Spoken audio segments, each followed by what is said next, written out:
Blood still streaked the inner wall of Containment Bay 7. 3 medics had tried. 2 were now in surgery. 1 wasn't coming back. Commander Rhys Van stood outside the reinforced observation glass, studying the curled shape in the corner. She was small, hunched, nothing like the snarling beast described in the security reports. But the bite marks had been real. Deep. Calculated. And still, she hadn't run. She just sat there. Breathing fast. Shoulders taut, like a spring wound too tight. Shivering beneath the dented remains of alien armor fused to her skin. Her mouth, still stained with someone else's blood, twitched. "Commander Van," said a voice behind him. It was Halden, security chief, expression flat. "Another bite, and command authorizes lethal suppression. She's not a prisoner, she's a liability." "She's not feral," Rhys said, eyes never leaving the glass. "She tore a man's ear off. She also hasn't moved in 12 hours. That's what predators do." "Wait." Rhys turned to him. "Give me 24 hours. I'll do this right." Halden sighed. "You're wasting time. That's my specialty." The lock hissed open, sealing shut behind him. The containment cell felt colder than it should have. Air too clean. Sterile. She didn't growl. Not this time. She stared. Her yellow irises caught the light like flame trapped in crystal. Rhys moved slowly, no sudden gestures, no eye contact. He crouched 10 feet away and placed the medkit on the ground, then opened it. Bandages. Nutrient gel. Nothing threatening. "I'm not here to chain you," he said, voice level. She watched his hands, not his face. The kind of hyperfocus that didn't come from instinct, but from training. "I know you're scared," Rhys continued. "You wouldn't be shaking if you weren't." Still no response. He opened a water vial and rolled it gently across the floor. It stopped a meter from her feet. She didn't touch it. But her eyes flicked toward it. Then away. He kept talking, calm, steady, as he unwrapped a clean patch of gauze. "My name is Rhys. I used to patch up soldiers during the Targon raids. I've seen people like you before."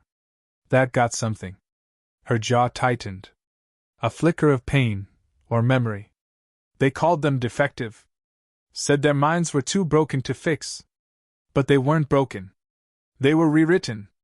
Conditioned." Her arms curled tighter around her knees. Her entire body was tucked in as if trying to vanish. "I read the file they gave you," he said.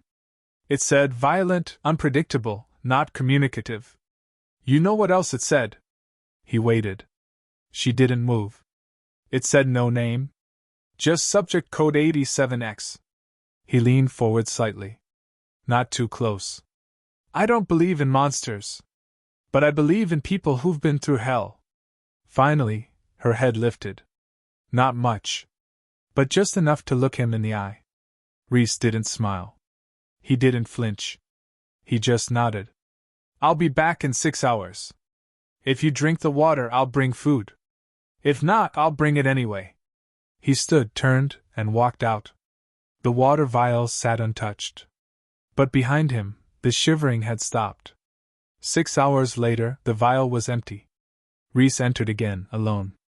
This time, she stood when he walked in. Still tense. Still watching. But not hiding. "Still not speaking?" he asked, setting a tray down. She stepped forward, carefully, and sat on the far side of the room, never turning her back. He pushed the tray forward, steamed root protein, nutrient paste, a sterilized spoon. She didn't eat in front of him. But when he left, the tray was clean. Rhys made notes. Small ones? Day 1 observation log. Asterisk avoids eye contact unless prompted. Asterisk displays restraint, no attacks. Asterisk reacts to soft tone, freezes at louder noises. Asterisk no name response.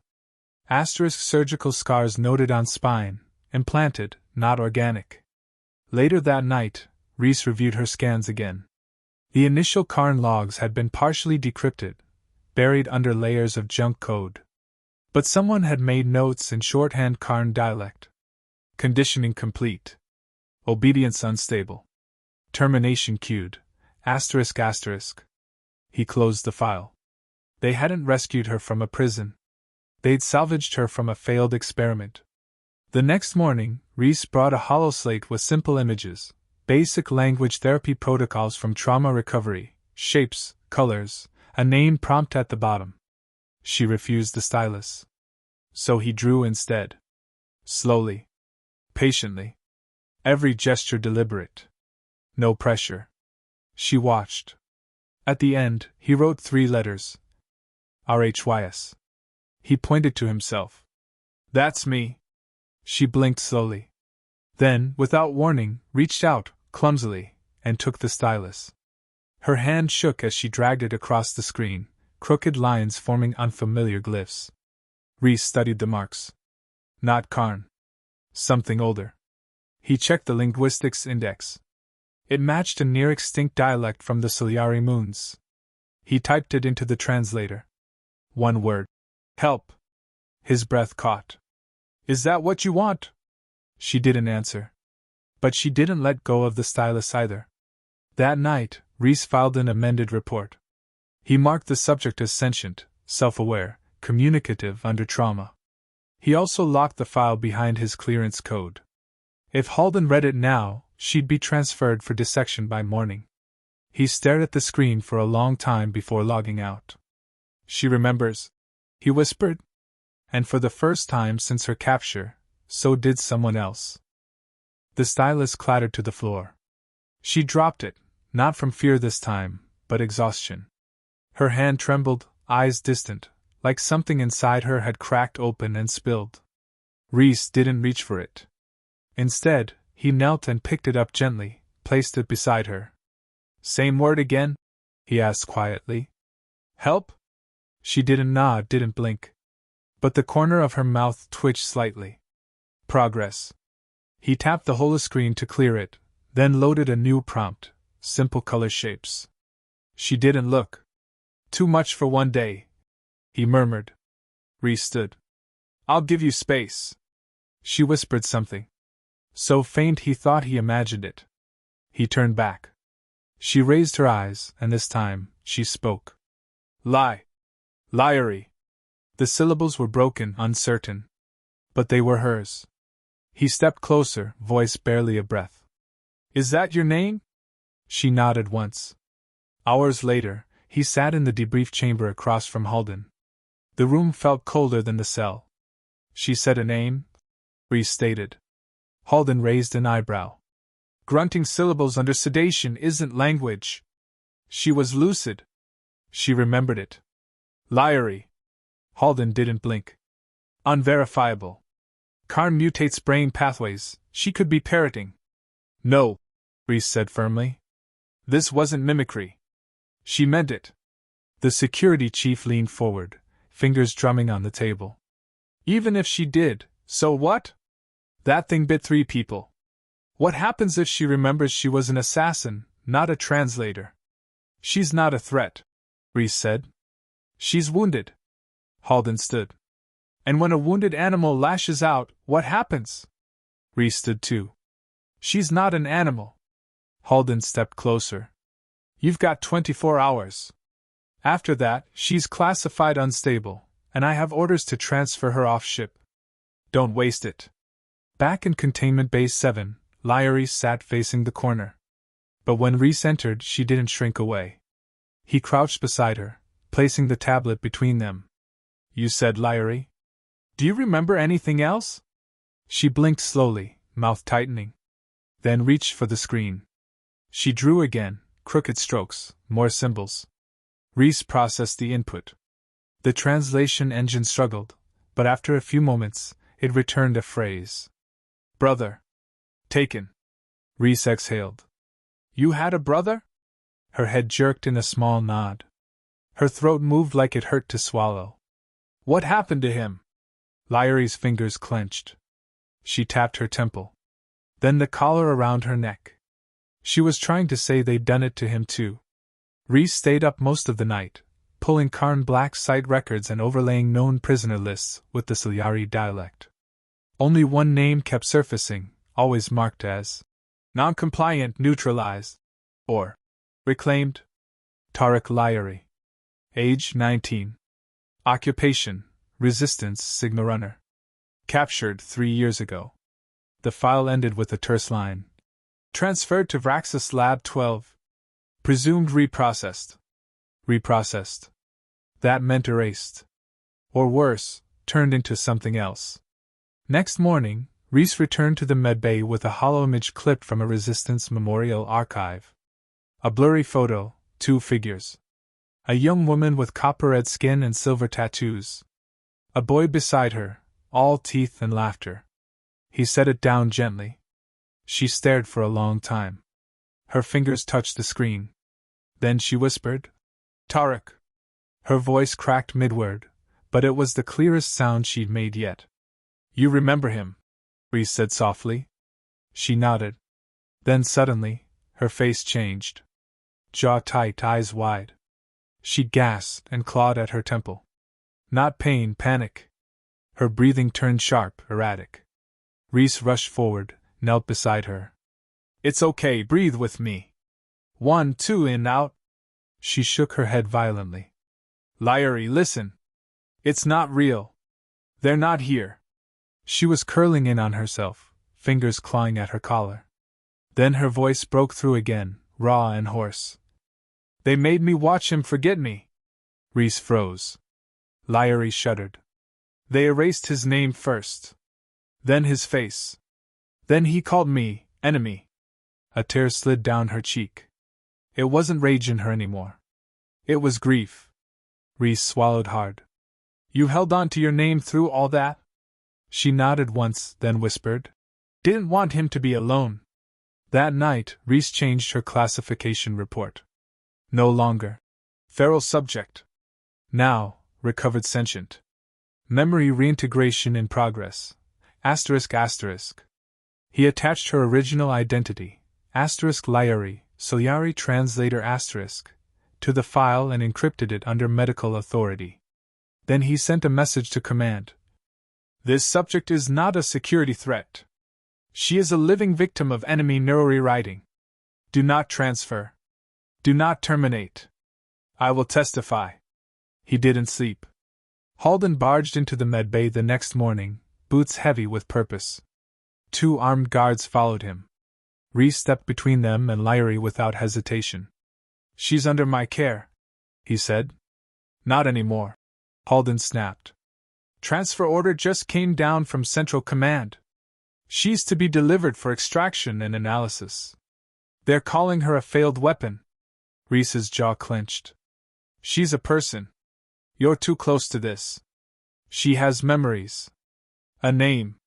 A family. She deserves a hearing, not a vivisection." Halden pulled a stun baton from his hip. "Step aside." Before Reese could answer, Lyari moved. She stood tall behind him, spine straight, shoulders squared. She looked different, no longer cowering. Then she spoke, clear and deliberate. "I remember." Halden froze. She stepped forward slowly, meeting his eyes. "I'm not what they made me." "I remember," Lyari said again, voice clearer this time. Halden lowered his stun baton, just slightly, but his face didn't change.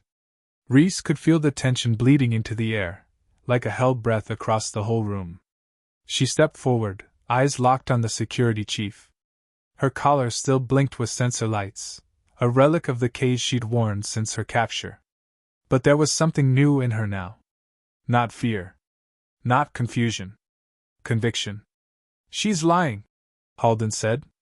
"This is mimicry, residual data bouncing around a damaged mind." "No," Reese cut in, his voice calm but immovable.